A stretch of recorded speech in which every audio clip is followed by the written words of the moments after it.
Marion Maréchal Le Pen est avec nous en direct ce soir pour une première réaction après la conférence de presse de François Hollande.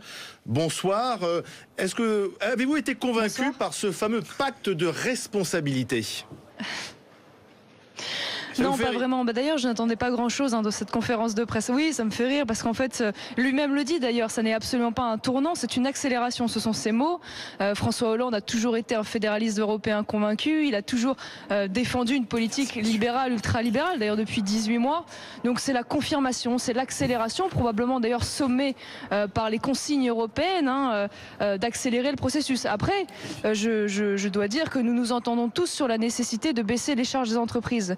Le problème, c'est qu'il n'a pas donné véritablement les marges de manœuvre budgétaires pour financer donc ces fameux 30 milliards qui manqueront dans la caisse. Alors s'il a donné une piste, il a dit qu'il fallait lutter contre les dérives des collectivités territoriales.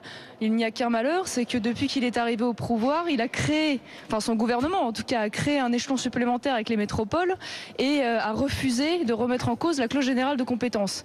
Donc ça n'est pas très cohérent et je crains malheureusement que pour financer cela, ils sont obligés d'augmenter les impôts ou en tout cas de libéraliser les services publics, voire de porter atteinte à notre modèle social comme nous sommes de le faire l'Union européenne. Marion Maréchal Le Pen, il a également parlé de votre génération, la génération des 25 ans, qui a bien du mal à décrocher un CDI, qui a bien du mal à rentrer dans le marché du travail. Vous êtes senti concerné? Vous pensez qu'effectivement aujourd'hui, c'est cette génération qui est un peu sacrifiée par la crise ? Malheureusement, oui. C'est vrai que les chiffres qui ont été rappelés d'ailleurs par les journalistes sont très inquiétants. On se rend compte que maintenant, une majorité, notamment des jeunes sortant des grandes écoles, ont pour ambition de partir à l'étranger parce que les perspectives d'emploi, malheureusement, sont extrêmement minces. Le problème, c'est que je ne crois pas du tout que la politique aujourd'hui défendue par M. Hollande soit suffisante pour redonner espoir à ces jeunes et pour leur donner la perspective d'un emploi. Je vais développer puisque je crois notamment que dans les secteurs soumis à la concurrence, pour les PME, TPE concernés, le fait de baisser les charges pour être compétitif est un leurre. Bien évidemment, ça participe, mais ça ne suffit pas.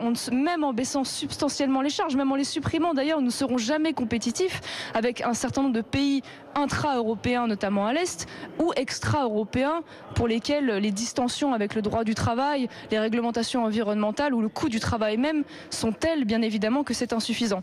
Donc malheureusement, je ne crois pas que François Hollande, par ces solutions-là, répondra aux besoins premiers de cette génération. Une dernière réaction concernant la vie privée du chef de l'État. Les affaires privées se traitent en privé. Ce sont des épreuves personnelles, des moments douloureux. François Hollande ne voulait pas justement en parler trop de cette vie privée. Vous comprenez cette pudeur et le désir du chef de l'État de protéger sa vie privée ? Moi, je le comprends parfaitement et je ne voulais pas d'ailleurs que ce sujet parasite, le sujet économique de la conférence de presse. Moi, je suis pour la défense du droit français, la culture française en matière de droit privé. Je regarde avec beaucoup d'inquiétude arriver d'ailleurs la culture anglo-saxonne où l'on peut dire tout sur tout le monde, révéler tout sur tout le monde. Je crois que le président de la République n'est pas un homme public comme les autres. On doit respecter la fonction et pour protéger d'ailleurs, plutôt lutter contre ce désamour qui a été révélé dans les enquêtes d'opinion des Français pour la politique française, pour les politiques, les hommes politiques, il faut participer de ce respect. Donc je comprends la pudeur du président et j'aurais fait la même chose. Merci Marion Maréchal Le Pen. Nous accueillons deuxième débat. Ce soir, Bernard Cazeneuve.